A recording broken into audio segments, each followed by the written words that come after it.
During the night, a group of recruits crept up to Fatty's bedside, skillfully placing a blanket around Fatty's limbs. One of the recruits gags Fatty. The rest of the group threw towels wrapped in soap. The rest of them threw the towel wrapped in soap onto his body. Unable to move, he could only make painful noises, but they still refused to show mercy. The beatings continued indifferently. When everyone was done with their anger, when all that was left was Fatty's best friend, the man with the glasses, he didn't want to get involved, but at the urging of his friends, he did. When they were done, they acted as if nothing had happened. They went back to their bunks. Only Fatty was left holding his stomach, while crying out in pain. But from then on, Fatty changed from his old honest and cheerful self to a man with sharp eyes, a man with a hateful gaze. In the days that followed, he completed all his training seriously and diligently. He met all the standards, but the little fat man became more and more eccentric. The man with the glasses watched him mumble to himself over his gun. He thought Fatty had developed a mental problem, said to another teammate during the cleanup he should be allowed to apply for mental retirement. But the teammate didn't care, and so day after day of training, they finally accomplished all their goals. The instructor assigned them to their positions. The glasses man was reassigned to frontline journalism, and Fatty was assigned to the infantry battalion. Just as everyone else was embarking on their military journeys, Fatty started his revenge. In the night there was a noise in the toilet. The man with the glasses pushed the door open and entered. He found Fatty with a look of terror in his eyes. He was loading his magazines. The loud slogan woke up all the teammates. The instructor came along with them, and all he did was to scold them. Glasses saw that the situation was not right and warned him. Only then did the instructor calm down and talk to him. But before he could say a few words, the instructor was back in spiteful mode. Enraged,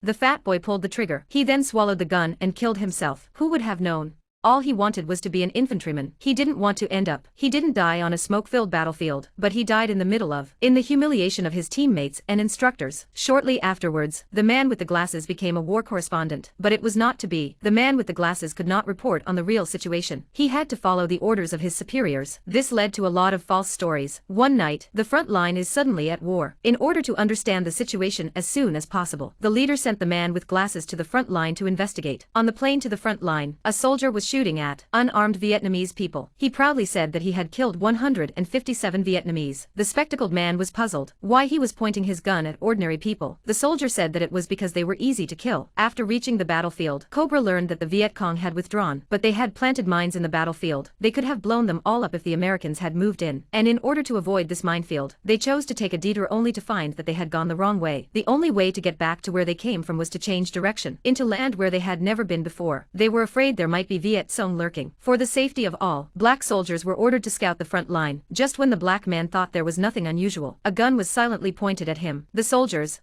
unaware of the enemy's position, could only fire blindly and indiscriminately. The captain ordered the firing to stop, for even the heaviest fire is a waste of bullets. The captain suspects that a large number of Viet Cong are lying ahead. We had to wait for reinforcements, but to lure them in, they deliberately avoided the deadly black areas. The captain explains the enemy's intentions to his teammates, but the love of the men who had spent so much time together. The soldier didn't think twice about charging in without hesitation, but he was also knocked down. A brave soldier rushes forward. He runs to the wall and crouches down. He asks his teammate where the enemy is. His teammate, who has been shot, does his best. He points to a black building not far away. The next moment the enemy fires directly at them. The soldier cautiously observes where his teammate is pointing. The enemy's snipers reveal their position. The soldier then reaches safety. And informs them of the position of the enemy. And there is only one sniper. The group then found A. The captain surveys the building in front of him. He then reports back to headquarters, but he didn't notice the hole behind him. He gave the enemy an opportunity to take advantage of it. A shot penetrated his chest. His teammates saw this. They immediately escorted him to safety and gave him first aid, but the shot hit him right in the heart. He struggled for a few moments before dying in agony. Enraged, his teammates sought revenge. They used smoke grenades to disrupt the enemy's vision.